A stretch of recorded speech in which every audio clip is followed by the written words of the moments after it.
Hello dear students. അപ്പോൾ നമ്മൾ നമ്മുടെ ബയോഡൈവേഴ്സിറ്റി ആൻഡ് കൺസർവേഷൻ എന്ന് പറയുന്ന ചാപ്റ്ററിലെ നെക്സ്റ്റ് സെറ്റ് ഓഫ് കുറച്ച് ടോപ്പിക്സ് ആണ് നമ്മൾ ഡിസ്കസ് ചെയ്യാൻ പോകുന്നത്. ഓക്കെ, അപ്പോൾ നമ്മൾ കഴിഞ്ഞ ക്ലാസ്സസിലൊക്കെ ബയോഡൈവേഴ്സിറ്റി എന്താണെന്ന് കണ്ടു, അതിൻ്റെ ഇമ്പോർട്ടൻസ് കണ്ടു, പല പാറ്റേൺസ് കണ്ടു. ഇനി എന്തുകൊണ്ടിട്ടാണ് ബയോഡൈവേഴ്സിറ്റി നമ്മൾ സംരക്ഷിക്കേണ്ട ഉത്തരവാദിത്തം? കാരണം എന്താ, ബയോഡൈവേഴ്സിറ്റി അത്രത്തോളം നശിപ്പിക്കപ്പെടുന്നുണ്ട്. നമുക്കറിയാം ഏതൊരു കാര്യം ഉണ്ടാക്കാൻ വളരെ പ്രയാസമാണ്, പക്ഷെ അത് സംരക്ഷിക്കാൻ അതിലേറെ പ്രയാസമാണ്. അതുകൊണ്ട് തന്നെ ഒരു സാധനം ഉണ്ടാക്കാൻ ഭയങ്കര കഷ്ടപ്പാടാണ്, പക്ഷെ നശിപ്പിക്കാൻ ഭയങ്കര എളുപ്പമാണ്. അത് തന്നെയാണ് ഇവിടെയും പറയുന്നത്. സ്പീഷീസ് ലോസ് എന്ന് പറയുന്നത് is faster than species formation. Okay, അപ്പോൾ ഉണ്ടാക്കുന്നതിന് വളരെ പെട്ടെന്നാണ് നശിപ്പിക്കപ്പെടുന്നത്. ഓക്കെ, ഇതിനൊരു പ്രധാനപ്പെട്ട കാരണം എന്ന് പറഞ്ഞാൽ നമ്മൾ ഹ്യൂമൻസിന്റെ ആക്ടിവിറ്റീസ് ആണ്. ഡീഫോറസ്റ്റേഷൻ, അതുപോലെ തന്നെ മറ്റ് നേച്ചറിനോട് നമ്മൾ ചെയ്യുന്ന കുറച്ച് ദ്രോഹോപദ്രവങ്ങൾ അല്ലേ. അപ്പോൾ അതിനൊരു എക്സാമ്പിളോടുകൂടി എവിഡൻസോടുകൂടി പറയാണ്, സ്പെസിഫിക് ഐലൻഡ്സുകൾ ഹ്യൂമൻസുകൾ താമസിക്കാൻ തുടങ്ങിയപ്പോൾ ഏകദേശം 2000-ൽ പരം സ്പീഷീസ് ഓഫ് ബേർഡ്സുകളാണ് നശിപ്പിക്കപ്പെട്ടത്. ഓക്കെ, IUCN പ്രകാരം റെഡ് ലിസ്റ്റിൽ 2004-ൽ അതിന്റെ റിപ്പോർട്ട്സുകളും വന്നിട്ടുണ്ട്. ഓക്കെ, ഏകദേശം 500 വർഷത്തിനുള്ളിൽ 784 സ്പീഷീസുകളാണ് എന്ത് പറ്റിയിട്ടുള്ളത്, നമ്മുടെ ഈ വേൾഡിൽ നിന്നും എക്സിസ്റ്റ് ആയി പോയിട്ടുള്ളത്. Okay, examples of some extinct സ്പീഷീസുകളാണ് നമ്മുടെ ഡോഡോ, ക്വാഗ, അതുപോലെ തയാൽസിൻ, സെറ്റ്ലർ സീക്കൗ ആൻഡ് നമ്മുടെ ടൈഗറിന്റെ കുറെ സബ് സ്പീഷീസുകൾ ഈ ബയോഡൈവേഴ്സിറ്റിയിൽ നിന്ന് ഒരുപാട് നഷ്ടമായി പോയിട്ടുണ്ട്. അതിൻ്റെ ഓരോ സ്ഥലങ്ങളാണ് പറഞ്ഞിരിക്കുന്നത്. മൗറിറ്റീസ്, ആഫ്രിക്ക ആയിക്കോട്ടെ, ഓസ്ട്രേലിയ ആയിക്കോട്ടെ, അതുപോലെ തന്നെ നമ്മുടെ ബാലി, ജവാൻ, കാസ്പെയിൻ, റഷ്യ എന്നൊക്കെ ഒരുപാട് സ്പീഷീസുകൾ. ഇത് മാത്രമല്ല, നമുക്ക് ജസ്റ്റ് കുറച്ച് എക്സാമ്പിൾസ് മാത്രമാണ് ഈ പറഞ്ഞിരിക്കുന്നത്. അത്രമേൽ സ്പീഷീസുകൾ നമ്മുടെ ഈ നാട്ടിൽ നിന്നും ഓരോ വർഷവും അല്ലെങ്കിൽ ഒരു ദിനം പ്രതി നഷ്ടമായിക്കൊണ്ടിരിക്കുന്നുണ്ട്. Okay, so loss of biodiversity പറഞ്ഞാൽ നിങ്ങൾക്ക് പ്രധാനമായിട്ടും പോയിന്റ് ഔട്ട് ചെയ്ത് സംസാരിക്കാൻ പറ്റുന്ന ഒരു വിഷയമാണ് ഇത്. എക്സ്റ്റെൻഡിങ് ആയിപ്പോയിട്ടുള്ള സ്പീഷീസുകളെ പറ്റി ഒരു 1, 2, 3, 4, 5 അല്ലേ, 5 സ്പീഷീസുകൾ എക്സാമ്പിൾസ് അടക്കം നമ്മൾ നോക്കിയിട്ടുണ്ട്. അപ്പോൾ നിങ്ങൾ എന്ത് ചെയ്യുക, പഠിക്കുക. ഓക്കെ, ഇനി നോക്കിക്കേടാ, ഇന്ത്യയിൽ ലാസ്റ്റത്തെ 20 വർഷം മാത്രം എടുത്താൽ, ഓൺലി 20 ഇയേഴ്സ് മാത്രം നമ്മൾ എടുത്താൽ 27 സ്പീഷീസുകളാണ് എന്തായിപ്പോയിട്ടുള്ളത്, ഡിസപ്പിയർഡ് ആയി പോയിട്ടുള്ളത്. അതിനർത്ഥം, അല്ലെങ്കിൽ അതിനൊരു മെസ്സേജ് ആയിട്ട് പറയുന്നത്, നമ്മുടെ ബയോഡൈവേഴ്സിറ്റി നശിക്കപ്പെടുന്നത് റാപ്പിഡ് ആയിട്ടാണ്. പെട്ടെന്നാണ് നമ്മുടെ ബയോഡൈവേഴ്സിറ്റി എന്താവുന്നത്, ഇല്ലാതായി മാറുന്നത്, അല്ലെങ്കിൽ എന്തെങ്കിലും ഒരു പ്രശ്നം വരുന്നത്. Okay, many of the species are vanishing before whether discovered. നമ്മൾ അവരെ കണ്ടുപിടിക്കുക അല്ലെങ്കിൽ അവരെ പറ്റി സ്റ്റഡി നടത്തുന്നതിന് മുന്നേ തന്നെ അവർ ചിലപ്പോൾ എന്തായിട്ടുണ്ടാവും, ഈ ലോകത്ത് നിന്ന് തന്നെ ഇല്ലാതായി പോയിട്ടുണ്ടാവും. ഫോർ എക്സാമ്പിൾ, ഇപ്പോൾ ഈ ഒരു പെൻ അല്ലെങ്കിൽ ഈ ഒരു ഒബ്ജക്റ്റ് വർഷങ്ങളോളം ഇവിടെ ഇങ്ങനെ ഇരിക്കുവാണ്. പക്ഷേ ഇതിനെ ചിലപ്പോൾ ആരും ശ്രദ്ധിച്ചിരുന്നില്ലായിരിക്കും. പക്ഷേ ഇത് ഇവിടെ നിന്ന് ചിലപ്പോൾ എന്തെങ്കിലും നമ്മളിങ്ങനെ ലൈക്ക് വർഷങ്ങൾക്ക് ശേഷം അത് ചിലപ്പോൾ വല്ല താഴെ പോയി അഴുകിയ അങ്ങനെ എന്തെങ്കിലുമൊക്കെ വരുമ്പോൾ എന്ത് പറ്റുന്നു, ഇത് പോയതുപോലെ നമ്മൾ അറിഞ്ഞിട്ടുണ്ടാവില്ല അല്ലേ. എന്ന് പറയുന്ന പോലെ എല്ലാ സാധനങ്ങളും ചിലപ്പോൾ എല്ലാ ആൾക്കാരിലേക്ക് ഇത് എത്തിച്ചേരണമെന്നില്ല, അവരാരും ഇത് മനസ്സിലാക്കണമെന്ന് ഇല്ല. അപ്പോൾ കണ്ടുപിടിച്ച് പഠിക്കുന്നതിന് മുന്നേ തന്നെ ഒരു സെറ്റ് ഓഫ് ആൾക്കാർ അല്ലെങ്കിൽ ഒരു സെറ്റ് ഓഫ് ഓർഗാനിസംസ് എക്സ്റ്റെൻഡ് ആയി പോകുന്നതും ബയോഡൈവേഴ്സിറ്റിന്റെ ലോസിന്റെ പ്രധാനപ്പെട്ട ഒരു വെല്ലുവിളിയായിരുന്നു. ഓക്കെ, ഇനി എക്സ്റ്റൻഷൻ ആൻഡ് ബയോഡൈവേഴ്സിറ്റി ലോസ്. ഇനി ഈ പറയുന്ന നമ്മുടെ മൃഗങ്ങളായിക്കോട്ടെ, പക്ഷികളായിക്കോട്ടെ, ജീവജാലങ്ങളായിക്കോട്ടെ, അവയുടെ വംശനാശവും അതെങ്ങനെ ബയോഡൈവേഴ്സിറ്റി ലോസിലേക്ക് എത്തിക്കുന്നു. ഓക്കെ, എക്സ്റ്റൻഷൻ എന്ന് പറയുന്ന ഒരു സിനാരിയോ എന്ന് പറഞ്ഞാൽ ഇറ്റ്സ് നോട്ട് ഒരു റാൻഡം ആയിട്ട് അവിടെ നിന്ന് ഇവിടെ നടക്കില്ല, ഒരു സെറ്റ് ഓഫ് ആൾക്കാർ തന്നെ നഷ്ടമാവുന്നതാണ് അല്ലേ. ഇപ്പോൾ ഒരു 10 പേരടങ്ങുന്ന ഒരു വീട്ടിൽ എന്തെങ്കിലും ഒരു എന്തെങ്കിലും ഒരു ദുരന്തമോ അങ്ങനെ എന്തെങ്കിലും വരുമ്പോൾ അതിൽ ഒരാൾ വെച്ച് ബാക്കി എല്ലാവരും മരിച്ചു പോയെന്ന് വിചാരിക്കുക അല്ലേ. അത് ഭയങ്കര സങ്കടപ്പെട്ട കാര്യമല്ലേ. അപ്പോൾ അവരുടെ ആ ഒരു ഫാമിലിയാണ് അവിടെ ഇല്ലാതിരിക്കുന്നത്, ഒരാൾ മാത്രമേ ഉള്ളൂ. അതേസമയം ആ ഫാമിലിയിലെ സകല പേര് മരിച്ചു പോയാലോ, പിന്നെ അവരുടെ ഫാമിലിയിൽ നിന്ന് പുതിയൊരു ജനറേഷൻ ഉണ്ടാവോ, ഇല്ല അല്ലേ. ഒരു സെറ്റ് ഓഫ് ആൾക്കാർ നശിപ്പിക്കപ്പെട്ടു പോയാൽ അത് ഒരു വൾണറബിൾ ആയിട്ടുള്ള അല്ലെങ്കിൽ പെട്ടെന്ന് ഉണ്ടാവുന്ന ഒരു ആൾക്കാരെ അങ്ങനെ തന്നെ നമ്മുടെ ഭൂമിയിൽ നിന്ന് തുടച്ചു മാറ്റുമ്പോൾ, പക്ഷെ മനുഷ്യന്മാരുടെ കേസ് ആയതുകൊണ്ട് ഈ ലോകത്ത് മറ്റു മനുഷ്യന്മാരെല്ലാവരും ഉണ്ട് ഇല്ലേ. ഒരു വീട്ടിൽ നിന്നുള്ള ഒരു കാര്യം നമ്മൾ എക്സാമ്പിൾഫൈ ചെയ്ത് പറഞ്ഞു, ഒരു സ്പീഷീസിനെ എക്സാമ്പിൾ ആക്കിക്കൊണ്ട് നമ്മൾ പറഞ്ഞതാണ് കേട്ടോ. ഓക്കെ, അപ്പോൾ ഇതിൽ ഏറ്റവും കൂടുതൽ വംശനാശം നേരിടേണ്ടി വരുന്ന ആൾക്കാരാണ് ആര്, നമ്മളല്ല, ആംഫിബിയൻസ് അഥവാ ഉഭയജീവികൾ, വെള്ളത്തിലും കരയിലും ജീവിക്കുന്ന ആംഫിബിയൻസുകളാണ് ഏറ്റവും കൂടുതൽ എക്സ്റ്റൻഷൻ എന്ന് പറയുന്ന ഈ ഒരു പ്രശ്നം നേരിടുന്ന ആൾക്കാർ. ഗ്ലോബലി ഏകദേശം 15,500 സ്പീഷീസുകൾ ഈ പറയുന്ന എക്സ്റ്റിൻഷൻ റിസ്ക് എന്ത് ചെയ്തിട്ടുണ്ട്, നേരിട്ടിട്ടുണ്ട്. എത്രത്തോളമാണ്? 15,500 സ്പീഷീസുകൾ ഗ്ലോബലി എന്താണ് ആഗോളമായിട്ട് നശിപ്പിക്കപ്പെട്ടിട്ടുണ്ട്. അത് പെർസെൻറ്റേജ് വൈസ് നോക്കുമ്പോൾ 12% ബേർഡ്സും അതുപോലെ തന്നെ 23% മാമൽസും 32% നമ്മളുടെ ആംഫീബിയൻസും 31% ജിംനോസ്പേംസുകളും എന്തിന് നേരിടേണ്ടി വന്നിട്ടുണ്ട്? എക്സ്റ്റിൻഷൻ അഥവാ വംശനാശം എന്ന് പറയുന്ന ഒരു ഡിസാസ്റ്ററിലേക്ക് പോയിട്ടുണ്ട്. ഓക്കെ, ഇനി എന്താണ് ദ 6th മാസ് എക്സ്റ്റിൻഷൻ എന്ന് പറഞ്ഞാൽ? എന്ന് വെച്ചാൽ എന്താ, നമ്മൾ പറയാം അല്ലേ, ത്രിക്കണ്ണ് അല്ലെങ്കിൽ ഞാൻ 6th സെൻസിലൂടെ അത് കണ്ടുപിടിച്ചു എന്ന് വെച്ചാൽ 6th സെൻസിൽ വരുന്ന മാസ് ഓഫ് എക്സ്റ്റിൻഷൻ എന്നാണോ? അതെ, അതായത് നമ്മളുടെ സ്റ്റഡീസ് പ്രകാരം 5 മാസ് എക്സ്റ്റിൻഷൻ ഇതും കഴിഞ്ഞു. ഇനി വരുന്നത് 6ാമത്തെ 6th മാസ് എക്സ്റ്റിൻഷൻ ആണ് നടക്കാൻ പോകുന്നതെന്നാണ് പറയുന്നത്. ഓക്കെ, എർത്ത് ഓൾറെഡി 5 മാസ് എക്സ്റ്റിൻഷന് സാക്ഷ്യം വഹിച്ചു. ദേ വർ witnessed already.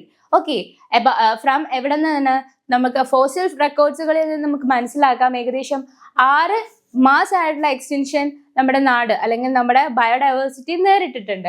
And we are now in the 6th mass extension. നമ്മൾ 6ാമത്തെ മാസ് എക്സ്റ്റൻഷൻ എന്ന് പറയുന്ന ആ ഒരു വെല്ലുവിളിയിലാണ് നമ്മൾ എല്ലാവരും ഇങ്ങനെ ഫേസ് ചെയ്ത് നിൽക്കുന്നത്. ഓക്കെ, അപ്പോൾ എന്താണെന്ന് മനസ്സിലായാലോ? 6th മാസ് എക്സ്റ്റൻഷൻ എന്ന് പറഞ്ഞാൽ ഓൾറെഡി നമ്മൾ ഫോസിൽ റെക്കോർഡ്സുകൾ പരിശോധിച്ചാൽ അത് പ്രകാരം നമ്മൾ ഓൾറെഡി 5 മാസ് എക്സ്റ്റൻഷൻ ഓൾറെഡി കഴിഞ്ഞു.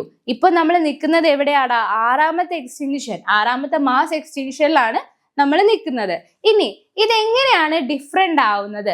കറണ്ട് എക്സ്റ്റൻഷൻ റേറ്റ് നോക്കിയാൽ 100 തൊട്ട് 1000 ടൈംസ് ഫാസ്റ്റർ ആണ് നാച്ചുറൽ റേറ്റിനേലും. പണ്ട് കാലങ്ങളിൽ എങ്ങനെയായിരുന്നു? മനുഷ്യന്മാരെ അത്ര കൊതിയന്മാരൊന്നും ആയിരുന്നില്ല അല്ലെ? പക്ഷെ ഇപ്പോഴത്തെ കേസ് അങ്ങനെയാണോ? എല്ലാവർക്കും ബിൽഡിങ്സ് കെട്ടിപ്പോക്കണം, ആർക്കും മരങ്ങൾ വേണ്ട, ആർക്കും വാട്ടർ റിസോഴ്സസ് വേണ്ട. അതുകൊണ്ടിട്ടാണ് അത്രമേൽ ഡിഫറൻസ് വരുന്നത്. 100ലും 1000ലും ഇടയിൽ നിന്നിരുന്നത് ഇപ്പോൾ 1000 ടൈംസ് മോറാണ് നേരത്തേനേലും നമ്മൾക്ക് ഇതെല്ലാം നേരിടേണ്ടി വരുന്ന കാര്യങ്ങൾ. ഇതിന്റെ മെയിൻ കോസ് ആരാണ്? ഓഫ്കോഴ്സ് നമ്മൾ മനുഷ്യന്മാർ. ഞാൻ നേരത്തെ പറഞ്ഞ പോലെ അല്ലെ, എല്ലാവർക്കും ബിൽഡിങ്സും അവരുടേതായ കുറേ കാര്യങ്ങൾ മതി. ആർക്കും മരങ്ങൾ വേണ്ട, ചെടികൾ വേണ്ട, വെള്ളം വേണ്ട, ഒന്നും വേണ്ട. അപ്പോൾ അതൊരു പ്രധാനപ്പെട്ട ഒരു റീസൺ തന്നെയാണ്. നിയർലി 50% സ്പീഷീസുകളാണ് വിത്തിൻ 1000 ഇയേഴ്സിനുള്ളിൽ വാനിഷ്ഡ് ആയി പോയേക്കുന്നത്. അപ്പൊ ഇനി കുറച്ചും കൂടെ വർഷങ്ങൾ കഴിയും തോറും 50 പിന്നെ 60 ആകും, 60 70 ആവും, 80 ആവും, 90 ആവും, 100 ആവും, അവസാനം ഈ ലോകം തന്നെ ഇല്ലാണ്ടാവും അല്ലെ? ഓക്കെ, അപ്പോൾ ഇങ്ങനെയാണ് നമ്മുടെ ബയോഡൈവേഴ്സിറ്റിന്റെ ലോസ് അല്ലെങ്കിൽ എന്താ പറയാ നേരിടേണ്ടി വരുന്നത്. ഇനി ഈ ലോസ് വന്നു, നമ്മളുടെ പോക്കിനെ എങ്ങോട്ടായിരിക്കും? ഈ ലോസിനെ ബയോഡൈവേഴ്സിറ്റി ലോസ് പിന്നീട് എങ്ങോട്ടേക്കായിരിക്കും ലീഡ് ചെയ്യുന്നത്? നോക്കിക്കേ, it will reduce the plant productivity. ശരിയല്ലേ? നമ്മളിപ്പോ ഒരു വീടെടുത്തു അല്ലെങ്കിൽ ഒരു സ്ഥലം എടുത്തു. ആ സ്ഥലത്തിൽ നമ്മളിപ്പോൾ ഒരു പ്ലോട്ട് വാങ്ങി അല്ലേ, നമ്മളിപ്പോൾ ഒരു വീട് വെക്കാൻ ഒരു സ്ഥലം വാങ്ങി. ആ സ്ഥലത്ത് ഏകദേശം 2-3 തെങ്ങും അതുപോലെ തന്നെ കുറെ സാധനങ്ങൾ അതും ഇതൊക്കെ ഇങ്ങനെ ചെടികളും മരങ്ങളും കാര്യങ്ങളും നിൽക്കുന്നുണ്ടായി. പിന്നെ വീട് നമുക്കൊരു വളരെയധികം യൂസ്ഫുൾ അല്ലെങ്കിൽ വീട് നമുക്ക് വളരെയധികം ഇമ്പോർട്ടൻ്റ് ആയിട്ടുള്ളതുകൊണ്ട് നമ്മൾ ചിലപ്പോൾ അവിടുത്തെ മരങ്ങൾ മുറിച്ചെന്ന് വരാം അല്ലെ. എന്നാലും നമ്മൾ എന്ത് ചെയ്യും? നമ്മുടെ സൈഡിലൊക്കെ മരങ്ങൾ ഉണ്ടെങ്കിൽ നമ്മൾ അവരവിടെ സ്റ്റേ ചെയ്യും അല്ലെ. അപ്പൊ രണ്ട് മരങ്ങൾ മുറിക്കുമ്പോൾ അത്രത്തോളം എന്താണ് അവിടെ പ്രൊഡക്ടിവിറ്റി കുറയുന്നത്? പ്ലാന്റ്സുകളുടെ പ്രൊഡക്ടിവിറ്റി കുറയുമ്പോൾ ഏറ്റവും കൂടുതൽ ബാധിക്കുന്ന ഒരു കാര്യമാണ് ഇത് ഓക്സിജന്റെ ലെവൽ എന്ന് പറയുന്നത് അല്ലെ. നമ്മളുടെ ഓക്സിജന്റെ ലെവൽ എന്ത് ചെയ്യും? അവിടെ കുറയും. എന്ന് വെച്ചാൽ എന്താ? ഫോട്ടോസിന്തസിസ് അല്ലെ. ഫോട്ടോസിന്തസിസ് അവിടെ നടക്കാതിരിക്കുകയും അത്രമേൽ ഓക്സിജന്റെ പ്യൂരിറ്റി അല്ലെങ്കിൽ എയറിന്റെ പ്യൂരിറ്റി അവിടെ നടക്കാതിരിക്കും. So it is actually unable ecosystem for ആർക്കൊക്കെയാണ്? നമ്മുടെ പെറ്റ്സുകൾ, ഡിസീസ്, വാട്ടർ സൈക്കിൾസ്, ഇതെല്ലാത്തിലേക്കും ഈ പറയുന്ന ഒരു കാര്യം നേരിടേണ്ടി വരും അല്ലെ. നമ്മുടെ പെറ്റ്സുകളും അതുപോലെ നമുക്ക് അൺസ്റ്റേബിൾ ആയിട്ടുള്ള എക്കോസിസ്റ്റം വരുമ്പോൾ പെസ്റ്റുകൾ, അതായത് നമ്മുടെ നമ്മൾക്ക് ഇപ്പോൾ കറക്റ്റ് ആയിട്ട് ഒരു ഇത് വരുന്നില്ലെങ്കിൽ, നമ്മൾ മേ ബി പ്രൊഡക്ടിവിറ്റി കിട്ടുന്നില്ലെങ്കിൽ നമ്മൾ എന്ത് ചെയ്യും? ഇയാളെ യൂസ് ചെയ്യും. അതുപോലെ തന്നെ മറ്റു വലിയ ഡിസീസസുകൾ വരുന്നു. ആൻഡ് നമ്മുടെ വാട്ടർ സൈക്കിൾ എല്ലാത്തിലും ഇത് എങ്ങടേക്ക് വരുന്നുണ്ട്? ഒരു പോയിന്റിലേക്ക് എത്തി നിൽക്കുന്നുണ്ട് നമ്മുടെ ബയോഡൈവേഴ്സിറ്റി നഷ്ടമാവാനുള്ള ഇതില്. ഓക്കെ, ഇനി നോക്കിക്കേ, the causes of biodiversity loss the evil quartet. അതായത് ക്വാർട്ടേജ് എന്താണ് 4 അല്ലേ? അപ്പൊ 4 വ്യത്യസ്തമായ ഈവൽസുകൾ അല്ലെങ്കിൽ എന്താ പറയാ കുറച്ച് മോശപ്പെട്ട കാര്യങ്ങളാണ് നമ്മൾ ഇനി ഡിസ്കസ് ചെയ്യാൻ പോകുന്നത്. Okay, the habitat loss and fragmentation. Habitat loss and fragmentation എന്ന് വെച്ചാൽ എന്താ? ഹാബിറ്റാറ്റ് എന്താണ്? ഓരോ ജീവികൾക്കും വളരാൻ അല്ലെങ്കിൽ അവരുടെ ജീവിത സാഹചര്യങ്ങളുടെ ഒരു നീക്കുപോക്ക് അല്ലേ, അതിനെയാണ് നമ്മൾ ഹാബിറ്റാറ്റ് എന്ന് പറയുന്നത്. അവർക്ക് ജീവിക്കാൻ ആവശ്യമായിട്ടുള്ള അഡാപ്റ്റേഷൻ ആവശ്യമായിട്ടുള്ള കാര്യങ്ങളാണ് പ്രൊവൈഡ് ചെയ്യുന്ന ഒരു സിസ്റ്റമാണ് ഹാബിറ്റാറ്റ് എന്ന് പറയുന്നത്. അപ്പോൾ ഈ ഹാബിറ്റാറ്റ് ലോസ് ആയി കഴിഞ്ഞാൽ എന്ത് പറ്റും? ഹാബിറ്റാറ്റ് ലോസ് ആൻഡ് ഫ്രാഗ്മെന്റേഷനെ പറ്റിയിട്ടാണ് നമ്മൾ ഡിസ്കസ് ചെയ്യാൻ പോകുന്നത്. നമ്മളിപ്പോൾ ട്രോപ്പിക്കൽ റെയിൻ ഫോറസ്റ്റ് എടുത്തു നോക്കിയാൽ എർത്തിന്റെ 14% എന്താണ്? ഈ പറയുന്ന നോക്കിക്കേ, once covered 14% of the earth, now less than 6. നേരത്തെ എങ്ങനെയായിരുന്നു? 14% വരെ എന്തായിരുന്നു? ട്രോപ്പിക്കൽ റീജിയൻ ആയിരുന്നു. പക്ഷെ ഇപ്പൊ നോക്കിക്കേ, അതിന്റെ നേരെ പകുതിയിൽ നിന്നും ഇച്ചിരിയും കൂടെ കുറവല്ലേ? 14.5 എത്രയായിരുന്നു? 14.5 7 ആ 7 മാറി ഇപ്പൊ അതിന്റെ സ്ഥാനത്ത് എത്രയായി? ജസ്റ്റ് 6% മാത്രമായി. അപ്പോ ഫോർ എക്സാമ്പിൾ നമുക്ക് ഇങ്ങനെ നഷ്ടപ്പെട്ട ഹാബിറ്റാറ്റ് നഷ്ടപ്പെട്ടാൽ, ആ ഒരു ഹാബിറ്റാറ്റ് ഒരു ജീവിത സാഹചര്യം നഷ്ടപ്പെട്ടാൽ അതിന് കണക്ട് ആയിട്ടുള്ള ഒരുപാട് ഓർഗാനിസംസ് ഉണ്ടാവും അല്ലേ? അവർക്ക് എല്ലാവർക്കും അത് ഉപദ്രവമാണ്. അങ്ങനെ ഉപദ്രവമായി മാറിയ ഒരു എവിഡന്റിക്കലി നമുക്ക് പറയാൻ പറ്റുന്ന ഒരു സ്ഥലമാണ് ഇത് ആമസോൺ റെയിൻ ഫോറസ്റ്റുകൾ എന്ന് പറയുന്നത്. ആരാണ്? Amazon rain forest. ഓക്കെ, ഇവിടെ എന്ന് പറഞ്ഞാല് ഇവരെ നമ്മൾ വിളിക്കുന്ന പേര് ലങ്സ് ഓഫ് ദ പ്ലാനറ്റ് എന്നാണ്. നമ്മുടെ ഗ്രഹത്തിന്റെ ലങ്സ് എന്നറിയപ്പെടുന്ന ഒരു സ്ഥലമാണ് ഇത് ആമസോൺ റെയിൻ ഫോറസ്റ്റ് എന്ന് പറയുന്നത്. സോ ഇതേ അങ്ങ് ഡിസ്ട്രോയ് ആയി പോയപ്പോൾ അവിടെ ഏറ്റവും കൂടുതൽ പ്രശ്നം നേരിട്ടത് സോയ കൾട്ടിവേഷനും അതുപോലെ തന്നെ കാറ്റിൽ ഗ്രേസിംഗുമാണ്. Okay, the fragmentation effects the large animal migratory species അല്ലെ.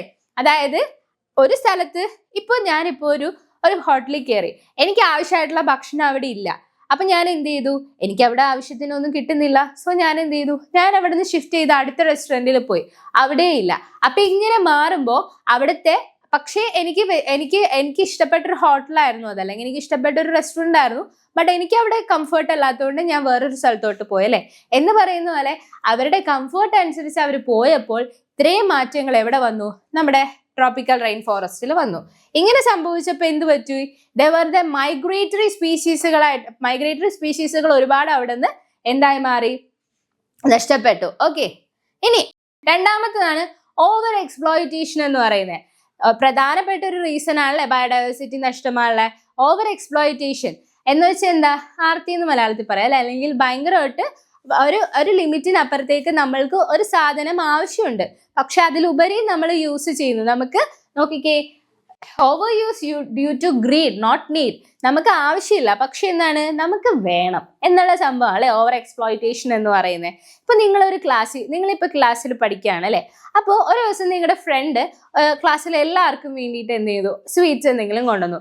അപ്പോൾ നിങ്ങൾക്ക് വലിയ അത്യാവശ്യമൊന്നും ഇല്ല, നിങ്ങൾക്ക് ഓൾറെഡി ഒരെണ്ണം കിട്ടി, നിങ്ങൾ ഹാപ്പിയാണ്. പക്ഷെ നിങ്ങൾ പറയണം 2-3 കൂടി ചുമ്മാ നമുക്ക് വിശന്നിട്ടല്ല, ചുമ്മാ ഒരു രസത്തിന് ഫ്രണ്ടാണല്ലോ എന്നുള്ള ഇതിൽ എടുക്കുന്നു.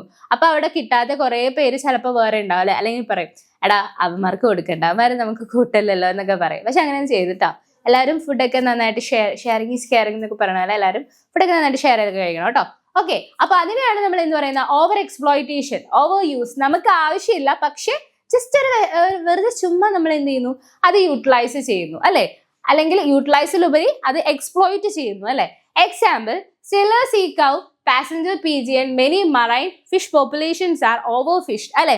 ഈ പറയുന്ന ആൾക്കാരൊക്കെ ഓവർ ഫിഷ്ഡ് എന്ന് പറയുന്ന, അതായത് ഫിഷിങ്ങിലൂടെ ഒരുപാട് ഇത്രയും ആൾക്കാർ എന്ത് ചെയ്യപ്പെട്ടിട്ടുണ്ട്? കുറെ ലോസ്റ്റ് നമുക്ക് വന്നിട്ടുണ്ട്. പിന്നെ നമുക്ക് പറയാൻ പറ്റാണ് ഏലിയൻ സ്പീഷീസ് ഇൻവെൻഷൻ എന്ന് പറയുന്നത്. നമുക്കറിയാലോ ഏലിയൻ എന്ന് പറഞ്ഞാൽ എന്താ? മറ്റേ ഏതോ ഒരു ഗ്രഹത്തിൽ നിന്ന് വന്ന ഒരു ആൾക്കാരായിട്ട് നമ്മൾ അസ്യൂം ചെയ്യുന്ന കുറച്ച് മനുഷ്യന്മാരെ പോലത്തെ ആൾക്കാരാണ് അല്ലെ. അപ്പോ ഇവരുടെ പ്രകാരം they were introduced species become invasive. Okay, and example പറയുകയാണെങ്കിൽ Nile perch in Lake Victoria destroyed 200+ fish സ്പീഷീസുകൾ നശിപ്പിക്കപ്പെട്ടു എന്നാണ് പറയുന്നത്. എവിടെയാണ്? Nile perch in Lake Victoria. Okay, Indian example പറയുകയാണെങ്കിൽ പാർത്തേനിയം, ക്യാരറ്റ് ഗ്രാസ് എന്ന് പറയുന്ന നമ്മുടെ lantana, water hyacinth, African catfish, ഇവരൊക്കെ എന്താ പറയാ ഓവർ എക്സ്പ്ലോയിറ്റേഷൻ കാരണം നശിപ്പിച്ചുകൊണ്ടിരിക്കുന്നു അല്ലെങ്കിൽ കുറഞ്ഞു വന്നു എന്നാണ് പറയുന്നത്. ഓക്കെ, പറഞ്ഞു വരുന്നത് ഇത് നോക്കിക്കേ. കോ എക്സ്റ്റൻഷൻസ് എന്ന് വെച്ചെന്താ? അതായത് ഒരു സാധനം വംശനാശം സംഭവിക്കുന്നതാണ് എന്ത്? കോ എക്സ്റ്റൻഷൻ എന്ന് പറയുന്നത്. അപ്പോൾ അയാൾക്ക് റിലേറ്റഡ് ആയിട്ടുള്ള ആൾക്കാരെ നശിപ്പിക്കപ്പെടുന്ന അല്ലെങ്കിൽ ഇല്ലാതായി തീരുന്നതാണ് എന്ത് കോ എക്സ്റ്റൻഷൻ എന്ന് പറയുന്നത് അല്ലെ. നോക്കിക്കേ, when one species is died അല്ലെ, the dependent species also die. ഇപ്പോ ഞാനിപ്പോ ഫുഡ് ആശ്രയിക്കുന്നത് അല്ലെങ്കിൽ ഞാനിപ്പോ ഫുഡ് എനിക്ക് തന്നെ കുക്ക് ചെയ്യാൻ അറിയാം, പക്ഷെ എന്നാലും നമ്മൾ നമ്മുടെ അമ്മമാരായിരിക്കും അല്ലെ ഏറ്റവും കൂടുതൽ ഫുഡിന് വേണ്ടി ആശ്രയിക്കുന്നത്. അപ്പം മെല്ലെ അമ്മ ഫുഡ് ഉണ്ടാക്കൽ നിർത്തി എന്ത് തുടങ്ങും, നമ്മൾ വേണമെങ്കിൽ നമ്മുടെ നിലനിൽപ്പിന് വേണ്ടി സർവൈവലിന് വേണ്ടി നമ്മൾ തന്നെ കുക്ക് ചെയ്യും, അല്ലെങ്കിൽ നമ്മൾ ഫുഡ് പുറത്തു നിന്നൊക്കെ വാങ്ങി കഴിക്കും അല്ലെ എന്ന് പറയുന്നത് പോലെ. എക്സാമ്പിൾ, ഇപ്പൊ നമ്മുടെ ഹോസ്റ്റ് ഫിഷിനെ സംബന്ധിച്ച്, അതായത് ഫിഷാണ് അവിടുത്തെ ഹോസ്റ്റ് എങ്കിൽ അവരുടെ ഉള്ളിലുള്ള പാരാസൈറ്റുകൾ അല്ലെ, അവരെ ആശ്രയിച്ച് വരുന്ന കുഞ്ഞു ഈ പറയുന്ന പുഴുക്കളൊക്കെ എന്ത് ചെയ്യുന്നുണ്ട്, അവരുടെ ബോഡിയിൽ ആശ്രയിച്ചിരിക്കുന്നുണ്ട്. പിന്നെ നമുക്ക് പറയുകയാണെങ്കിൽ പ്ലാന്റ് ഡൈസ് പോളിനേറ്റർ ഡൈ അല്ലെ, പ്ലാന്റ് ഇല്ലെങ്കിൽ പോളിനേറ്റേഴ്സുകൾ നമ്മുടെ വണ്ട് അതുപോലത്തെ കുഞ്ഞു പക്ഷികളും കാര്യങ്ങളൊക്കെ എന്താവുന്നു, ഡൈ ആയി പോകുന്നു. അപ്പൊ അതാണ് ഇത് കോ എക്സ്റ്റൻഷൻ എന്ന് പറയുന്നത്. ഒരു സ്പീഷി അവിടെ ഡൈ ആവുമ്പോൾ ആ സ്പീഷീനെ കണക്ട് ചെയ്ത് ആ സ്പീഷീനെ ഡിപ്പെൻഡ് ചെയ്തിരിക്കുന്ന ആൾക്കാരും എന്താവുന്നു, അവർ ഡൈ ആയി പോകുന്ന അവസ്ഥയാണ് കോ എക്സ്റ്റൻഷൻ എന്ന് പറയുന്നത്. ഓക്കെ, ഇനി എന്തിനു വേണ്ടിയിട്ടാണ് നമ്മൾ നമ്മുടെ ബയോഡൈവേഴ്സിറ്റി കൺസേർവ് ചെയ്യേണ്ടത്? കാര്യം എന്താണ്? അവരില്ലെങ്കിൽ നമ്മളില്ല അല്ലേ. അപ്പോൾ നമുക്ക് 4 രീതിയിൽ നമുക്ക് നോക്കാം. നാരോയിലെ അൾട്രാവീനിയൻ വാല്യൂ, അതായത് നമുക്കറിയാം നമ്മുടെ ബയോഡൈവേഴ്സിറ്റി. ഇപ്പൊ നമുക്കൊരു പനി വന്നു, നേരെ നമ്മൾ ഡോക്ടറെ അടുത്ത് പോണതിന് മുന്നേ നമ്മൾ ചിലപ്പോൾ ഇങ്ങനെയൊക്കെ ചെയ്യും അല്ലെ, വീട്ടിലെ തൊടിയിലുള്ള നമ്മുടെ തുളസി, പനിക്കുറുക്ക അതൊക്കെ അരച്ച് ഇങ്ങനെ അതിന്റെ വെള്ളമൊക്കെ എടുത്ത് നീരൊക്കെ കുടിച്ച് ഇച്ചിരി കൽക്കണ്ടമൊക്കെ മിക്സ് ചെയ്ത് കുരുമുളകൊക്കെ മിക്സ് ചെയ്ത് തൊണ്ടക്കൊക്കെ വേദന ഉണ്ടെങ്കിൽ അങ്ങനെയൊക്കെ നമ്മൾ നാച്ചുറൽ റെമഡീസുകൾ നമ്മളുടെ ബയോഡൈവേഴ്സിറ്റി തന്നെ ഉള്ളത് കൊണ്ടിട്ട്, നമ്മുടെ ബയോഡൈവേഴ്സിറ്റി തന്നെ നാച്ചുറൽ റെമഡീസ് ഉള്ളത് കൊണ്ട് നോക്കിക്കേ, ഡയറക്റ്റ് ആയിട്ടുള്ള ബെനിഫിറ്റ് നമ്മുടെ ഫുഡ് ആയിക്കോട്ടെ, മെഡിസിൻ ആയിക്കോട്ടെ, വുഡ്, ഫൈബർ, ഫ്യൂവൽ, ഇവരെല്ലാവരും നമുക്ക് ആവശ്യമുള്ളവരാണ്. So we have to protect them, we have to conserve them. ഏകദേശം 25% ഓഫ് മോഡേൺ മെഡിസിൻസുകളും വന്നിരിക്കുന്നത് എവിടെ നിന്നാണ്? നമ്മുടെ പ്ലാന്റ്സിൽ നിന്നാണ്. അതിൽ 25,000 ഓഫ് പ്ലാന്റ് സ്പീഷീസുകൾ ട്രഡീഷണൽ മെഡിസിൻസിന് യൂസ് ചെയ്യുന്നുണ്ട്. ഹോൾ വേൾഡിലെ പ്ലാന്റ്സുകൾ എടുത്താൽ 25% നമ്മൾ മോഡേൺ മെഡിസിനും 25,000-ൽ കൂടുതൽ പ്ലാന്റ്സുകൾ നമ്മൾ മെഡിസിനൽ പ്ലാന്റ്സുകളായി അല്ലെങ്കിൽ ട്രഡീഷണൽ മെഡിസിൻസ് ആയിട്ട് നമ്മൾ എവിടെ യൂസ് ചെയ്യുന്നുണ്ട്? നമ്മളുടെ ആരോഗ്യപരമായ പ്രശ്നങ്ങൾക്കും കാര്യങ്ങൾക്കും യൂസ് ചെയ്യുന്നുണ്ട്. ആൻഡ് അതുപോലെ തന്നെ നമ്മുടെ എക്കണോമിക് ബെനിഫിറ്റ്സുകൾക്ക് വേണ്ടിയിട്ട് നമ്മുടെ ഈ വേൾഡിലെ സകല സാധനങ്ങളും നമ്മൾ യൂസ് ചെയ്യുന്നുണ്ട് അല്ലെ. ഇപ്പൊ നമ്മൾ നേരത്തെ പറഞ്ഞ ഫ്യൂവൽ ആയിക്കോട്ടെ, ഭക്ഷണം ആയിക്കോട്ടെ, എല്ലാത്തിനും നമുക്ക് ബയോഡൈവേഴ്സിറ്റിയിലേക്ക് നോക്കിയാ ഇന്ന് 2 പപ്പായ വന്നിട്ടുണ്ട്, ഇന്ന് ഇത് കറിയാക്കാം, അല്ലെങ്കിൽ ഇന്ന് വൈകിട്ടത്തേക്ക് കട്ട് ഫ്രൂട്ട് ആയിട്ട് പപ്പായ എടുക്കാം എന്നൊക്കെ നമ്മൾ പറയും അല്ലെ. അപ്പോൾ അത്രത്തോളം നമുക്ക് നമ്മുടെ ബയോഡൈവേഴ്സിറ്റി കൺസേർവ് ചെയ്യേണ്ടത് നമ്മുടെ തന്നെ ഉത്തരവാദിത്തമാണ്. ഇനി ബ്രോഡ്ലി അൾട്ടേറിയൻ വാല്യൂ നോക്കുവാണെങ്കിൽ, മറ്റേത് കുഞ്ഞു വാല്യൂസ്. ഇനി നമ്മൾ ബ്രോഡ്ലി ഇച്ചിരിയും കൂടെ എന്തിനു വേണ്ടിയിട്ട് ഇത്രയും കൂടി നമ്മൾ ബയോഡൈവേഴ്സിറ്റി കൺസേർവ് ചെയ്യണം എന്ന് ഒരു വലിയൊരു ക്വസ്റ്റ്യന് വേണ്ടി നമ്മൾ ആൻസർ ചെയ്യുമ്പോൾ, it's broadly utilitarian value. Ecosystem services like oxygen product, അതുപോലെ തന്നെ ആമസോൺ റെയിൻ ഫോറസ്റ്റ് ഏകദേശം 20% എർത്തിന് വേണ്ടിയിട്ടുള്ള എയർ പ്രൊഡ്യൂസ് ചെയ്യുന്നുണ്ട്. എർത്തിന് ആവശ്യമായിട്ടുള്ള 20% ഓഫ് എയർ അല്ലെങ്കിൽ ഓക്സിജൻ ആണ് എന്ത് ചെയ്യുന്നത്, നമ്മുടെ എർത്തിന് വേണ്ടി പ്രൊഡ്യൂസ് ചെയ്യുന്നത്. അപ്പോൾ ഒന്നെന്ന് പറഞ്ഞാൽ മറ്റേടത്ത് നാരോ അൾട്ടേറിയൻ വാല്യൂസ് എന്നുകളൊക്കെ പറയുമ്പോൾ എന്താടാ, നാരോ അൾട്ടേറിയൻ വാല്യൂ എന്ന് പറയുമ്പോൾ കുഞ്ഞു കാര്യങ്ങൾ അല്ലേ, ബട്ട് അത് ഭയങ്കര വലുതാണ് അല്ലെ. ഫുഡ് ആയിക്കോട്ടെ, അതുപോലെ തന്നെ മെഡിസിൻസ് ആയിക്കോട്ടെ, ഇതൊക്കെ നമുക്ക് ചെറിയ രീതിയിൽ നമ്മളൊരു പേഴ്സണൽ ആവശ്യത്തിന് വേണ്ടിയിട്ടെന്ന് പറയാം. ഇനി നമ്മൾ ബ്രോഡ്ലി അൾട്ടേറിയൻ വാല്യൂസ് നമ്മൾ പറയുകയാണെങ്കിൽ നോക്കിക്കേ എന്തൊക്കെ വരും. എക്കോസിസ്റ്റത്തിന്റെ സർവീസസുകൾ, പിന്നെ പോളിനേഷൻ നടക്കുന്നത് എങ്ങനെയൊക്കെയാണ്, ബീസ്, ബേർഡ്സ്, ബീഡ്സ്, ബാറ്റ്സുകൾ വരെയൊക്കെയാണ് അല്ലെ. നാച്ചുറൽ ബെനിഫിറ്റ്സ് നോക്കിക്കേ, നമുക്കറിയാം നമ്മളുടെ ലോകത്തിന് എർത്തിന് ഏറ്റവും അത്യാവശ്യമായിട്ടുള്ള എർത്തിന് ആവശ്യമായിട്ടുള്ള ഓക്സിജൻസുകൾ 20% ഇവർ പ്രൊഡ്യൂസ് ചെയ്യുമ്പോൾ നമുക്ക് സ്വാഭാവികമായിട്ട് എന്ത് കിട്ടും, നല്ല ഫ്രഷ് എയർ കിട്ടും, വെള്ളം, ക്ലൈമറ്റിനൊക്കെ കൺട്രോൾ ചെയ്ത് മൊത്തത്തിലൊരു നല്ലൊരു പ്ലഷർ തരാൻ ആർക്ക് കഴിയുന്നുണ്ട്, നമ്മുടെ എക്കോസിസ്റ്റം സർവീസുകൾക്ക് തരുന്നുണ്ട്. സോ അതുകൊണ്ടിട്ട് ബയോഡൈവേഴ്സിറ്റി കൺസേർവ് ചെയ്യേണ്ട രണ്ടാമത്തെ ഒരു റീസൺ ആണ് ഇത്, they are broadly utilitarian value provide ചെയ്യുന്ന ആൾക്കാരാണ്. ഓക്കെ, നാരോയിലി ബ്രോഡ്ലിയും അവരെന്ത് ചെയ്യുന്നുണ്ട്, നമുക്ക് ആവശ്യമായിട്ടുള്ള ഉപകാരപ്രദമായ കാര്യങ്ങൾ അവര് നമുക്ക് തരുന്നുണ്ട്. ഇനി നോക്കിക്കേ, മൂന്നാമത്തതാണ് എത്തിക്കൽ വാല്യൂ. ബയോഡൈവേഴ്സിറ്റിയുടെ എത്തിക്കൽ വാല്യൂസ് എന്തൊക്കെയാണെന്ന് നോക്കിക്കേ. Every species have intrinsic value അല്ലേ? നമ്മളുടെ ലോകത്തില് എർത്തിൽ എടുക്കുന്ന ഏത് സാധനം ആയിക്കോട്ടെ, ഇപ്പൊ ഫ്ലവേഴ്സുകളായിക്കോട്ടെ, അതുപോലെ തന്നെ നമ്മുടെ മൃഗങ്ങളായിക്കോട്ടെ, എല്ലാവർക്കും എന്താണ് അവരുടേതായ വാല്യൂസുകളും കാര്യങ്ങളും ഉണ്ട് അല്ലെ? ഇവർക്ക് എല്ലാവർക്കും പ്ലാന്റ്സും ആനിമൽസും എന്ത് സാധനം ആയിക്കോട്ടെ, they have their own intrinsic value ഉണ്ട്. സോ അതുകൊണ്ട് തന്നെ നമ്മളുടെ ഒരു മോറൽ ഡ്യൂട്ടിയാണ് എന്ത്, ഇവയെ സംരക്ഷിക്കേണ്ടത്, പ്രൊട്ടക്ട് ചെയ്യേണ്ടത് നമ്മുടേതായിട്ടുള്ള ഒരു മോറൽ ആയിട്ടുള്ള ഒരു ഡ്യൂട്ടിയാണ് അല്ലെ? നമ്മുടേതൊരു ധാർമ്മിക ഉത്തരവാദിത്വം എന്നൊക്കെ നമ്മൾ പറയില്ലേ? So it's A responsibility for എന്തിനു വേണ്ടിയിട്ടാ? നമുക്കും നമ്മുടെ വരും തലമുറയ്ക്കും വേണ്ടിയിട്ട് നമ്മൾ കാത്തു സംരക്ഷിക്കുന്ന ഒരു സത്താണ്, അല്ലെങ്കിൽ ഒരു വെൽത്ത് ആണ് ആര്, സമ്പാദ്യമാണ് ആര്, നമ്മുടെ ബയോഡൈവേഴ്സിറ്റി എന്ന് പറയുന്നത്. സോ അതുകൊണ്ടിട്ട് it's an ethical value to protect, അല്ലെങ്കിൽ ethical value to conserve the biodiversity. ഇനി എങ്ങനെയൊക്കെ നമുക്ക് ബയോഡൈവേഴ്സിറ്റി കൺസേർവ് ചെയ്യാം? How can be conserve biodiversity? 2 രീതിയിൽ എന്നാണ് പറയപ്പെടുന്നത്. ഓക്കെ, ഫസ്റ്റ് വൺ ആണ് ഇൻസിറ്റു കൺസർവേഷൻ അഥവാ ഓൺ സൈറ്റ് കൺസർവേഷൻ എന്ന് പറഞ്ഞാൽ protective species in a natural habitat. നമുക്ക് എപ്പോഴും മിസ്റ്റേക്ക് വരുന്നൊരു കാര്യമായിരിക്കും. ഇൻസിറ്റു കൺസർവേഷൻ എന്ന് പറഞ്ഞാൽ നമ്മൾ പ്രത്യേകിച്ച് ഒന്നും ചെയ്യണ്ട, അവർക്ക് അവരുടേതായ വഴിക്ക് അങ്ങ് വിട്ടേക്കുക. അവർക്കൊരു നാച്ചുറൽ എൻവയോൺമെന്റ്, അവർക്ക് ആവശ്യമായിട്ടുള്ള എല്ലാ രീതിയിലുള്ള കാര്യങ്ങളും നമ്മൾ അവർക്ക് പ്രൊവൈഡ് ചെയ്യുക. സോ എന്ത് നടക്കുന്നു? അവിടെ ഇൻസിറ്റു കൺസർവേഷൻ അഥവാ ഓൺ സൈറ്റ് കൺസർവേഷൻ നടക്കുന്നു. എക്സാമ്പിൾ എന്ന് പറഞ്ഞാൽ ഇപ്പൊ നമ്മൾ നമ്മുടെ ഫോറസ്റ്റിനെ സെർവ് ചെയ്യാൻ വേണ്ടിയിട്ട് നമ്മൾ എന്ത് സേവ് ചെയ്യുന്നു? ടൈഗറിനെ സേവ് ചെയ്യുന്നത്. Save the forest, save the tiger. ഇപ്പൊ നമ്മളൊരു കാട് സംരക്ഷിക്കുമ്പോൾ അവിടെ കടുവ സംരക്ഷിക്കപ്പെടുന്നുണ്ട്, അതുപോലെ തന്നെ നമ്മുടെ എന്താ പറയാ സിംഹം, പാമ്പുകൾ, അത് ഇത് എല്ലാവരും അവിടെ സംരക്ഷിക്കപ്പെടുന്നുണ്ട്. ഓക്കെ, ബയോഡൈവേഴ്സിറ്റിന്റെ പ്രകാരം ബയോഡൈവേഴ്സിറ്റി ഹോട്ട്സ്പോട്ട്സുകൾ, അതായത് കുറെ പ്രധാനപ്പെട്ട ഓരോ ഏരിയാസുകൾ ഉണ്ട് ബയോഡൈവേഴ്സിറ്റി നല്ല ഫ്രഷ് ആൻഡ് സെറ്റ് ആയിട്ടിരിക്കുന്നത്. അതിനാണ് നമ്മൾ ഹോട്ട്സ്പോട്ട് എന്ന് വിളിക്കുന്നത്. ഓക്കെ, 34 ഹോട്ട്സ്പോട്ട്സുകളാണ് നമുക്ക് ഗ്ലോബലി ഉള്ളത്. ഇൻഡോ ബുർമ എന്നൊക്കെ പറഞ്ഞ് കുറേ ഹോട്ട്സ്പോട്ട്സുകൾ നമുക്ക് അവൈലബിൾ ആണ്. ഓക്കെ, അതില് ലെസ് ദാൻ 2% ലാൻഡ് ഏരിയ ആണ്, പക്ഷേ 30% അപ്രോക്സിമേറ്റ്ലി 30% സ്പീഷീസുകളാണ് നമ്മൾ അവിടെ എന്ത് ചെയ്യുന്നത്, പ്രൊട്ടക്റ്റീവ് ആക്കി വെച്ചിരിക്കുന്നത്. ഇന്ത്യയുടെ കുറച്ച് ഹോട്ട്സ്പോട്ട്സുകളാണ് നമ്മുടെ വെസ്റ്റേൺ ഗാട്സ്, ശ്രീലങ്ക, ഞാൻ നേരത്തെ പറഞ്ഞ ഇൻഡോ ബുർമ റീജിയൻസുകളൊക്കെ. ഓക്കെ, ഇനി നമ്മൾ നമ്മുടെ ഹിമാലയത്തിലോട്ട് പോയാൽ അങ്ങ് മേലേക്ക് നോക്കിയാൽ ഹിമാലയ പ്രൊട്ടക്ട് ചെയ്യുന്ന, ഇന്ത്യനെ പ്രൊട്ടക്ട് ചെയ്യുന്ന 14 ബയോസ്ഫിയർ റിസർവേഴ്സും 90 നാഷണൽ പാർക്സുകളും ആൻഡ് 448 വൈൽഡ് സാങ്ച്വറീസുകളും ഹിമാലയയിൽ മാത്രം പ്രൊട്ടക്ട് ചെയ്യുന്നുണ്ട്. അപ്പോൾ നമ്മൾ ശ്രദ്ധിക്കേണ്ട കാര്യം എന്താണെന്ന് വെച്ചാൽ ഈ പറയുന്ന എല്ലാ കാര്യങ്ങളും ഇവിടെ നമ്മൾ എക്സ്റ്റേണൽ ആയിട്ട് ഒന്നും ചെയ്യുന്നില്ല. നമ്മുടെ ഇപ്പൊ വനസംരക്ഷണ വകുപ്പ് എന്നൊക്കെ പറയില്ലേ, അവരൊക്കെ ഈ പറയുന്ന ഇൻസിറ്റു കൺസർവേഷൻ നടത്തുന്ന ആൾക്കാരാ.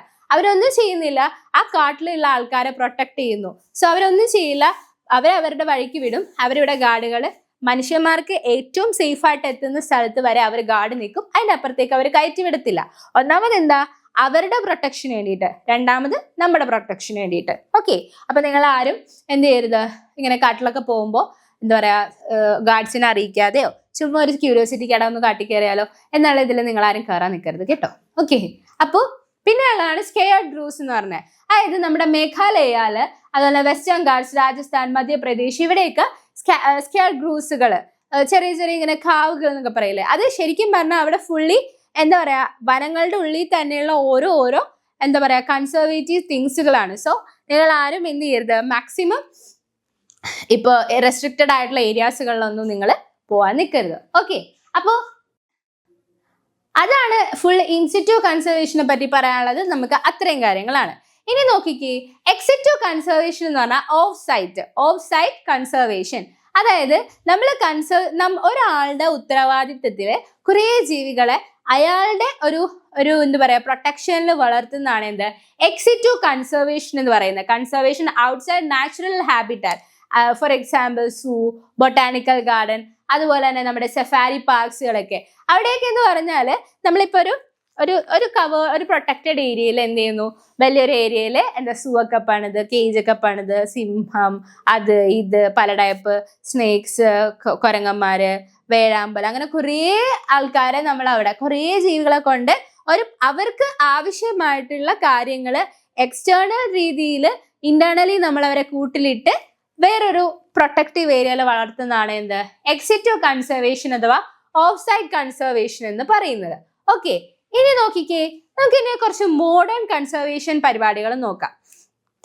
മോഡേൺ കൺസർവേഷൻ പരിപാടികൾ എന്ന് പറയുമ്പോൾ നമ്മുടെ ഫസ്റ്റ് വേർഡാണ് ക്രയോ പ്രിസർവേഷൻ എന്ന് പറഞ്ഞാൽ. ക്രയോ പ്രിസർവേഷൻ എന്ന് പറഞ്ഞാൽ ഏകദേശം നമ്മളുടെ നമ്മൾ പൊതുവെ എന്തെങ്കിലും ഒരു സാധനം ടെമ്പറേച്ചർ സെറ്റ് ചെയ്ത് വെക്കുന്ന, സ്റ്റോർ ചെയ്ത് വെക്കുന്ന ഒരു സ്ഥലം ഉണ്ടല്ലേ, ഏതാണത്? നമ്മുടെ ഫ്രിഡ്ജ് അഥവാ റെഫ്രിജറേറ്റർ അല്ലേ. അതേസമയം അവിടുത്തെ ടെമ്പറേച്ചർ എപ്പോഴും എങ്ങനെയായിരിക്കും? ഒരു 2 to 4 ഡിഗ്രി സെൽഷ്യസ് ആളെ.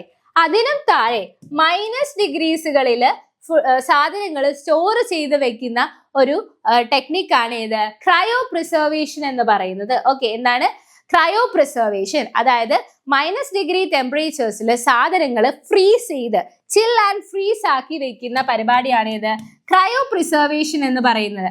ഇപ്പോൾ ഫോർ എക്സാമ്പിൾ നമുക്ക് എൻഡേഞ്ചേർഡ് ആയിക്കൊണ്ടിരിക്കുന്ന സ്പീഷീസുകളുടെ ഓരോ പാർട്സുകൾ, അതുപോലെ തന്നെ അവയുടെ എഗ്സും കാര്യങ്ങളൊക്കെ നമുക്ക് എന്ത് ചെയ്യാൻ പറ്റുമോടാ? നമുക്ക് നല്ല തണുത്ത കണ്ടീഷനിൽ നമുക്ക് സ്റ്റോർ ചെയ്ത് വെക്കാൻ പറ്റും. ഓക്കെ, ഇനി രണ്ടാമത്തെ ഒരു മോഡേൺ ടെക്നിക്കാണ് ഇത് ടിഷ്യൂ കൾച്ചർ എന്ന് പറയുന്നത്. ടിഷ്യൂ കൾച്ചർ അല്ലേ, നിങ്ങൾ പഠിച്ചിട്ടുണ്ട്, നിങ്ങൾ കേട്ടിട്ടുണ്ട് അല്ലെ ടിഷ്യൂ കൾച്ചർ എന്താന്ന്? നമ്മൾ ഒരു ലബോറട്ടറിയുടെ പ്രസൻസിൽ, ലബോറട്ടറി കണ്ടീഷനിൽ നമ്മൾ എന്ത് ചെയ്യുന്നു? കുറഞ്ഞ ടൈമിൽ ഒരു പ്ലാന്റിന്റെ ഇപ്പൊ ഈ ഒരു പ്ലാന്റ് നമുക്ക് ടിഷ്യൂ കൾച്ചർ ചെയ്ത് എടുക്കണം. അപ്പൊ നമ്മൾ എന്ത് ചെയ്യുന്നു? അവരുടെ ചെറിയൊരു ടിഷ്യൂ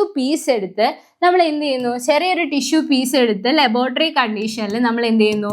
അവർക്ക് ആവശ്യമായിട്ടുള്ള ഒരു ന്യൂട്രിയൻ മീഡിയയിൽ, ആ ന്യൂട്രിയൻ മീഡിയയിൽ അവർക്ക് എനർജിക്ക് ആവശ്യമായിട്ടുള്ള ഒരു കാർബൺ സോഴ്സ്, അതുപോലെ തന്നെ കുറെ മറ്റ് കാര്യങ്ങൾ, നൈട്രജൻ സോഴ്സ്, ആൻഡ് അവർക്ക് ആവശ്യമായിട്ടുള്ള വളരാൻ ആവശ്യമായിട്ടുള്ള എല്ലാ സാഹചര്യങ്ങളും, ഒപ്റ്റിമം ടെമ്പറേച്ചറും ഓക്സിജനും ഇതൊക്കെ നമ്മൾ കൊടുക്കും. അങ്ങനെ ഒരു ക്ലോസ്ഡ് സർഫസിൽ നമ്മുടെ പുറമേ അല്ലാതെ ഇൻവിട്രോ കണ്ടീഷനിൽ ചെയ്യുന്ന ഒരു മോഡേൺ ടെക്നിക്കാണ് ഏത്? ടിഷ്യൂ കൾച്ചർ എന്ന് പറയുന്നത്. എന്നിട്ട് എന്ത് ചെയ്യുന്നു? നമ്മൾ ഇതിന്റെ കുറേ കോപ്പീസുകൾ ഇങ്ങനെ മൈക്രോ പ്രൊപ്പഗേഷൻ പോലെ ഇങ്ങനെ കുറേ അതുപോലത്തെ തന്നെ ഒരു ഐഡന്റിക്കൽ ആയിട്ടുള്ള ഒരാളുണ്ടാക്കുന്നു. അപ്പോൾ ആദ്യത്തെ സമയങ്ങളിൽ ടിഷ്യൂ ഇങ്ങനെയായിരിക്കും, പിന്നീട് മെല്ലെ അവരുടെ റൂട്ട് സിസ്റ്റം ഡെവലപ്പ് ആവും, പിന്നെ ഷൂട്ട് സിസ്റ്റം ഡെവലപ്പായി കംപ്ലീറ്റ് ആയിട്ടൊരു പ്ലാന്റ് ആയിട്ട് മാറും. ഇതാണ് എന്ത്? ടിഷ്യൂ കൾച്ചർ എന്ന് പറയുന്നത്. ഇനി നോക്കിക്കേ, അടുത്തതെന്ന് പറഞ്ഞാൽ സീഡ് ബാങ്ക്സുകളാണ്.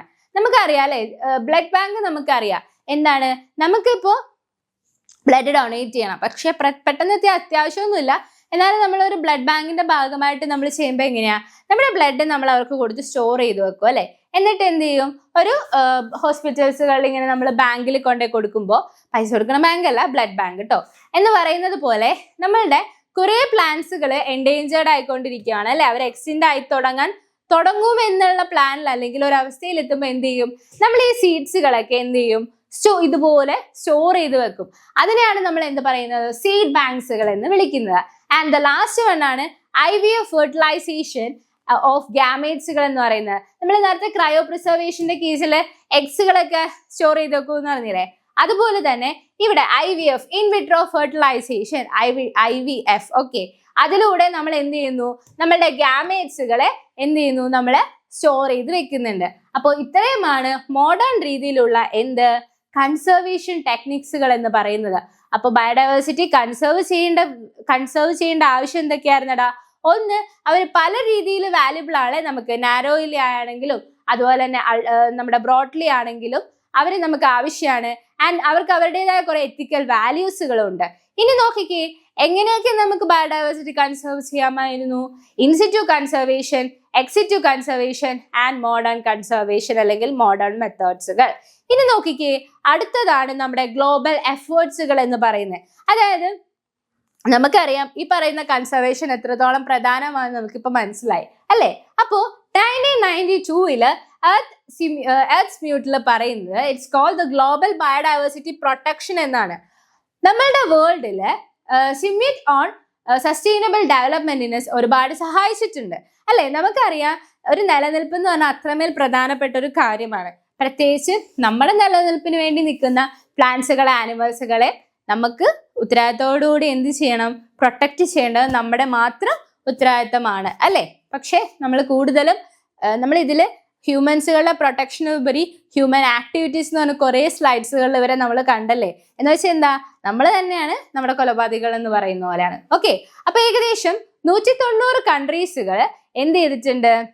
അപ്പൊ ഞാൻ നോക്കിക്കേടാ, ഗ്ലോബൽ എഫേർട്സുകളാണ് നമുക്ക് അടുത്തത് നോക്കാനുള്ളത്. 1992 എർത്ത് സിമ്യൂട്ട്, അതായത് പ്രധാനമായിട്ട് പറഞ്ഞ എല്ലാ രാജ്യക്കാരും അവരുടേതായ രീതിയിൽ നമ്മുടെ ബയോഡൈവേഴ്സിറ്റിനെ പ്രൊട്ടക്ട് ചെയ്യാൻ വേണ്ടിയിട്ട് പ്ലഡ്ജും കാര്യങ്ങളൊക്കെ എടുത്തു. കാരണം എന്താണ്, അത്രമേൽ അവിടെ നിന്ന് നമ്മുടെ ബയോഡൈവേഴ്സിറ്റി നഷ്ടപ്പെട്ടുകൊണ്ടിരിക്കുകയാണ്. So it's called for the global biodiversity പ്രൊട്ടക്ഷന് വേണ്ടിയിട്ടാണ് പറയുന്നത്. അപ്പോൾ ഈ വേൾഡ് സിമ്യൂട്ടിൻ്റെ പ്രധാനപ്പെട്ട ഒരു കാരണം എന്ന് പറഞ്ഞാൽ എന്താ, സസ്റ്റൈനബിൾ ഡെവലപ്മെൻറ്റ് അല്ലേ. നമുക്ക് എന്ത് കാര്യം എന്താണ് ഡെവലപ്മെൻറ്റ് അത്യാവശ്യമാണ് അല്ലെങ്കിൽ ആവശ്യമാണ്, പക്ഷേ അത് നമ്മളുടെ നിലനിൽപ്പിന്, നമ്മളുടെ സസ്റ്റൈനബിലിറ്റിക്ക് എന്തെങ്കിലും കോട്ടം സംഭവിച്ചാൽ നമ്മൾ അതിന് അഗെയിൻസ്റ്റ് പ്രവർത്തിക്കുക തന്നെ വേണം. അതിന് അർത്ഥം 190, അതുകൊണ്ടിട്ടാണ് 190 കൺട്രീസുകളും എന്ത് ചെയ്തു, ബയോഡൈവേഴ്സിറ്റി കൺസേർവ് ചെയ്യുന്നുള്ള പ്രതിജ്ഞ എടുത്തു എന്നൊക്കെയാണ് പറയുന്നത്. ഓക്കെ, അത് എത്രത്തോളം പ്രാവർത്തികമാവുന്നത് നമുക്കിപ്പോഴും കണ്ടാൽ മനസ്സിലാവുന്നുണ്ട് അല്ലേ. അപ്പോൾ ലാസ്റ്റ് ഒരു മെസ്സേജ് ആയിട്ട് നമുക്ക് പറയാനാണെങ്കിൽ, ബയോഡൈവേഴ്സിറ്റി എപ്പോഴും ഡിക്ലൈൻ ആയിക്കൊണ്ടിരിക്കുന്നത് ഫാസ്റ്റ് ആൻഡ് ഫ്യൂരിയസ് ആയിട്ടാണ്. നോക്കിക്കേ, നമ്മളുടെ ബയോഡൈവേഴ്സിറ്റി ഈസ് ഫാസ്റ്റർ എവർ, പെട്ടെന്ന് തന്നെയാണ് എന്ത് ചെയ്യുന്നത്, ബയോഡൈവേഴ്സിറ്റി നഷ്ടപ്പെട്ടുകൊണ്ടിരിക്കുന്നത്. And the conservation is not an option അല്ലേ. കൺസർവേഷൻ ഒരിക്കലും ഒരു ഓപ്ഷൻ അല്ല, മറിച്ച് നമ്മുടെ ഉത്തരവാദിത്തമാണ്. It's essential for the human survival. മനുഷ്യന്മാരുടെ നിലനിൽപ്പിന് വേണ്ടി വളരെയധികം അത്യാവശ്യമുള്ള ഒരു കാര്യമാണ് എന്ത്, ബയോഡൈവേഴ്സിറ്റി കൺസർവേഷൻ എന്ന് പറയുന്നത്. അപ്പം നമ്മൾ നേച്ചറിനെ പ്രൊട്ടക്ട് ചെയ്യണതിന് അർത്ഥം എന്താണ്, we are protecting our self. നേച്ചറിനെ സംരക്ഷിക്കുന്നുണ്ടെങ്കിൽ നമ്മൾ നമ്മളെ തന്നെയാണ് സംരക്ഷിക്കുന്നത്. ഓക്കെ, അപ്പോൾ നിങ്ങൾക്ക് ഇത്രയും ടോപ്പിക്സുകളൊക്കെ മനസ്സിലായോ? ഓക്കെ, എന്ന് പ്രതീക്ഷിക്കുന്നു. എന്തെങ്കിലും ഡൗട്ടൊക്കെ ഉണ്ടെങ്കിൽ നിങ്ങൾക്ക് കമൻസിൽ ചോദിക്കാം.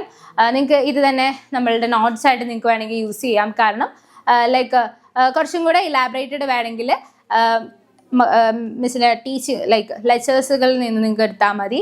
ബാക്കി ഇത് നിങ്ങൾക്ക് നോട്ട്സ് ആയിട്ട് യൂസ് ചെയ്യാവുന്നതാണ്. അപ്പോൾ ഇത്രയേ ഉള്ളൂ ഇന്നത്തെ ക്ലാസ്. അപ്പോൾ okay, bye bye, thank you.